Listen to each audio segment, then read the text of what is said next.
40-50 साल के या 30 ईयर्स के आपके जितने भी शोज देखे हैं उनमें मेरे को तो सबसे कम उम्र के आप लगे हो। अरे ये बताइए मेरे को कि आपकी ये शुरुआत कैसे हुई? जब मैं 5 साल का था तो मुझे लिखना पढ़ना कुछ नहीं आता था। फिर ऐसे ही था कि मैंने 10-15 दिन में ही मतलब लिखना पढ़ना like all the alphabets and everything I learn them. तो उसके बाद गर्मियों की छुट्टियों की बात है तो मेरे पापा जी एक स्कूल रन करते हैं छोटा सा गांव में, तो वहाँ पर मैं पढ़ता था। कहाँ के रहने वाले हो आप? मैं करनाल। अच्छा जी। तो वहाँ पर एक जैसे हॉलिडे होमवर्क देते सबको एक जनरल कि आपको जो वर्ल्ड मैप होता है, एटलस होता है, अगर जिन जिन को अच्छा लगता है आप वो करके आना, आप मतलब उसे समझ के आना। तो फिर ये मेरे दादाजी ने कहा, फिर पापा जी ने कहा कि तो मैं भी कर सकता हूँ। तो पहले ही दिन मैंने देखा तो I got into it and I learned it. मैं उसमें सवाल पूछता गया और जितने भी मेरे कुछ भी मन में रहता तो वो सब आता गया and within 20 days or something I got use to it. और मुझे बहुत ही अच्छा लगने लगा।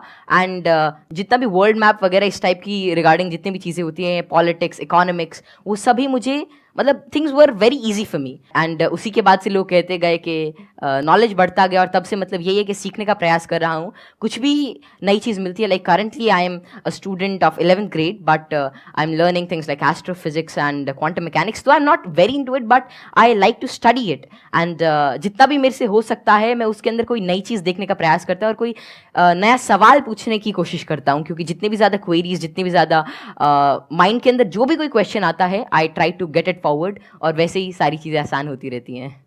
आई try to delve myself deep into it, क्योंकि कोई भी फील्ड इस टाइप का I think that they need one thing that is really important for them, that is questioning. क्योंकि जितने ज़्यादा अलग टाइप के क्वेश्चंस पूछते हो उतना ज़्यादा उस चीज़ को अच्छी तरीके से समझ सकते हो। तो वही है कि मैं अभी भी क्वेश्चंस नए ढूंढ रहा हूँ, जवाब उनके मिल ही जाएंगे। बस ये है कि जितने ज़्यादा और नए और अच्छे क्वेश्चंस मेरे पास आते गए और आते हैं उनसे मैं आगे बढ़ने का कोशिश कर रहा हूँ। क्वांटम फिजिक्स में वेव पार्टिकल थ्योरी है जी सर। तो उसको आपने स्टडी किया होगा। हाँ, जैसे कि wave particle theory, dual nature of light and matter, वो सब, हाँ वो सब अभी धीरे धीरे मैं कर रहा हूँ। और स्पेशली अभी तो मैं एस्ट्रोफिजिक्स जो है वो ज़्यादा पढ़ रहा हूँ। और जैसे कि डार्क मैटर है, डार्क एनर्जी है, तो या फिर माइक्रोवेव रेडिएशन है, बैकग्राउंड रेडिएशन, एक्सपैंडिंग यूनिवर्स, ये सारी चीज़ें मुझे काफ़ी इंट्रीग करती हैं और इनके बारे में मैं कुछ रिसर्च पेपर्स और अलग अलग चीज़ें अभी स्टडी कर रहा हूँ। तो जीरो पॉइंट फील्ड के बारे में भी आपने कुछ स्टडी करी है? नहीं, अभी ज़्यादा नहीं। अभी मैं जनरली जैसे अभी मैं टाइप 1A सुपरनोवा और उनके जो एक्सपेंशन है, लाइफ साइकिल ऑफ स्टार, उनके बारे में अभी मेरी रीसेंट स्टडी चल रही है। मैंने आपकी यूट्यूब पर एक वीडियो देखी थी जिसमें एक न्यूज़ एंकर आपसे कुछ पूछ रही थी और आप एक एक करके सारे सवालों के जवाब दे रहे थे। तो क्या अभी भी आप उस तरह से सवालों के जवाब दे सकते हैं? कोई भी आपसे कोई भी कैसा भी सवाल पूछेगा तो आप जवाब दे सकते हैं? क्योंकि ऐसा है कि नॉलेज तो एंडलेस है और सब कुछ तो कोई जान ही नहीं सकता। लेकिन ये है कि जितना ज़्यादा मतलब अपने सराउंडिंग्स को ऑब्जर्व करते हैं तो उतना ज़्यादा क्या है, जितना ज़्यादा आप नॉलेज ग्रहण करते रहते उतना आपका माइंड एक तरह की मैग्नेट की तरह बन जाता है।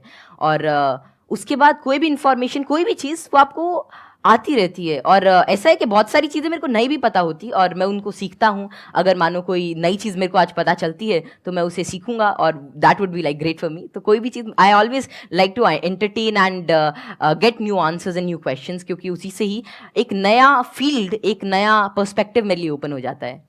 एक्सीलेंट जी। तो अब एक काम करते हैं, आप में से किसी के भी माइंड में कोई भी क्वेश्चन है किसी भी तरह का तो वो आप इनसे पूछिए। मैं ये जानना चाहता हूँ कि क्या हम यूनिवर्स को जान सकते हैं कि वो कितना बड़ा है, या हम अभी तक जान पाए हैं?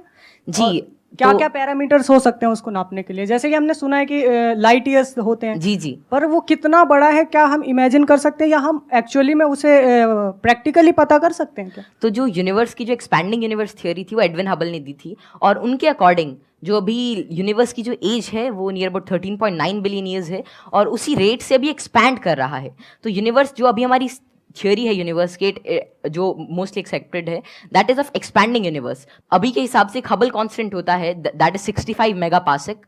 तो जो डिस्टेंस ऑफ यूनिवर्स है that is h times d, तो वही 13.9 बिलियन टाइम्स लाइट ईयर। तो इतना भी हमारा एक एस्टिमेशन है कि इतना यूनिवर्स हो सकता है। जैसे आपने इतनी सारी नॉलेज गेन कर रखी है, क्या आप भूलते नहीं है चीज़ों को, या भूलते हैं? कब रिवाइज करते हैं? हम पढ़ते हैं तो हमें रिवाइज करना पड़ता है, अगले हफ्ते भूल जाते हैं। आपके साथ भी भूल जाते हैं। एक्चुअली ऐसे ही होता है ना? Yes sir. अगर आप किसी चीज़ को अच्छी तरीके से देख लेते हैं, उसे समझ जाते हैं, तो उसकी आउटलाइन आपके दिमाग में रहती है और फिर आपको उसे ज़्यादा रिवाइज करने की ज़रूरत नहीं रहती।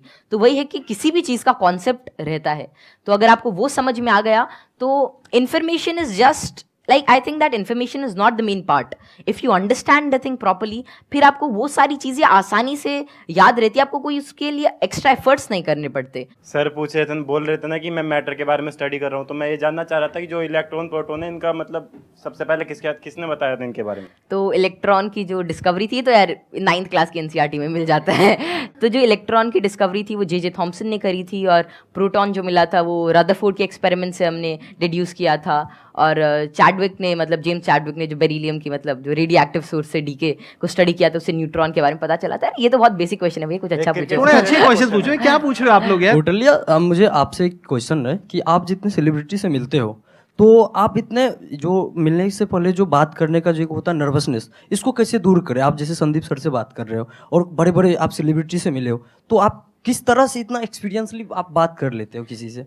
देखिए, जैसे आज मैं यही सोच के आया था कि मैं संदीप सर से मिलूंगा और उनसे बहुत कुछ सीखने को मिलेगा. तो ऐसा तो है नहीं कि संदीप सर आएंगे और मेरे से पूछेंगे चल ये बता, और फटाफट अगर कुछ गलत बताया जाए तो एक थप्पड़ मारेंगे. ऐसा तो होगा नहीं ना. मतलब प्यार से बात करेंगे और अपना आशीर्वाद देंगे, कुछ अच्छा नई चीज़ शेयर करेंगे. तो वही है कि आप मतलब एक फ्री एंड पे रहें, और जहाँ पर भी आप मतलब अपने से आप सच जो है वो एक्सपेक्ट करें कि अगर मैं कहीं से सच बोल रहा हूँ तो थिंग्स वुड गेट ईजी, और make it easy in your brain. और हर जगह से अगर आप कुछ अच्छा सीख करने की कोशिश करते हैं, ट्रुथफुल रहते हैं, तो आप में nervousness is just a state of mind, और ये बस चला जाता है, जस्ट मिराज. तो बस संदीप सर हैं आज इनसे बहुत कुछ सीखने को मिलेगा. आप सभी से आज बहुत कुछ सीखने को मिलेगा. तो आप ऐसा कुछ एक अपना परसेप्शन रखिए और फिर सारी चीज़ें आपके लिए आसान हो जाएंगी. मेरा ये क्वेश्चन है कि जैसे चंद्र ग्रहण लगता है, सूर्य ग्रहण लगता है, तो उसका कैसे पता लगता है कि वो कब लगेगा और किस टाइम में लगेगा, या कितना, उसका कैसे पता लगता है? ये तो पता है कि वो क्यों लगता है, बट इसका कैसे पता लगता है कि अब लगेगा, या कैसे, उसका क्या होता है? तो खैर ये जो टेक्नोलॉजी थी एस्टिमेट करने की कि कब सोलर एक्लिप्स, लूनर एक्लिप्स या कोई भी सेलेस्टियल मूवमेंट होगी, ये तो आज से मतलब कई हज़ार साल पहले ही डेड्यूस हो चुकी थी. और इसका रीज़न यही है कि ऑब्जर्वेशन से हम एवरेज टाइम निकाल सकते हैं. एक पैरेलैक्स एंगल आपने पढ़ा होगा कि उससे हम मतलब ये एवरेज स्पीड और एवरेज डिस्टेंस निकाल सकते हैं किसी भी चीज़ का, और उससे ही हम डेड्यूस कर सकते हैं कि कितना रेडियस है, कि एक साल में इतना डिस्टेंस ट्रैवल करती है. फिर एपोजी, पेरेजी, फिर केपलर्स लॉ लगा के सेमी मेजर एक्सिस वगैरह निकाल के, तो उससे हम उसका डिस्टेंस यूज़ कर सकते हैं, और फिर टाइम पीरियड से हम we can actually deduce it. और एक नई चीज़ लूनर एक्लिप्स वगैरह के बारे में ये है कि जैसे जैसे आजकल क्या है, जो due to tidal forces moon हमसे हर साल 3 सेंटीमीटर दूर जा रहा है. तो बहुत हज़ारों सालों बाद ऐसा होगा कि सन तो उतना ही रहेगा, लेकिन चांद जो छोटा हो जाएगा. तो उसके बाद मतलब एक्लिप्स जो होगी वो जिसे आजकल टोटल होती है उतनी नहीं होगी. तो ये estimation it is done by using observation.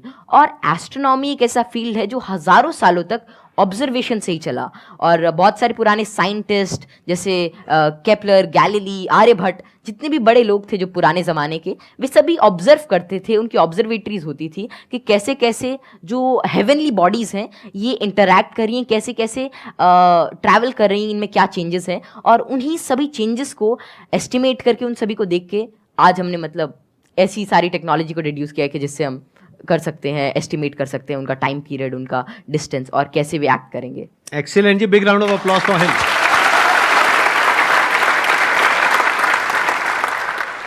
मैं ये पूछना चाहूँगा, जैसे यहाँ पर बैकग्राउंड हमारा होता है तो लोग कहते हैं कि इंटेलिजेंस जेनेटिक होता है, काफ़ी मतलब कि उसको बढ़ाने में बहुत ज़्यादा नहीं हम लोग कर सकते हैं.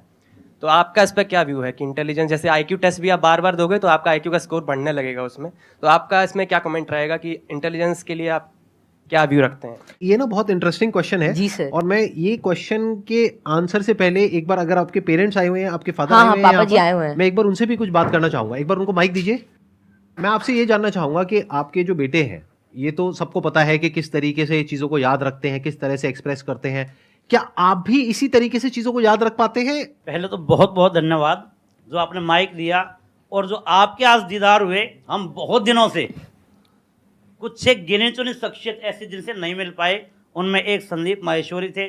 और जैसे ही कौटिल्य को पता लगा कि उनसे मिलने का मौका मिलेगा, ये बहुत ज़्यादा एक्साइटेड था आपसे मिलने के लिए. Thank you. मेरे पिताजी भी काफ़ी इंटेलिजेंट व्यक्ति थे, कौटिल्य भी इंटेलिजेंट है, और हम बीच की पीढ़ी हैं. थोड़ा सा मैं कुछ कम हूँ, ये दोनों दादा पोता थोड़े ज़्यादा.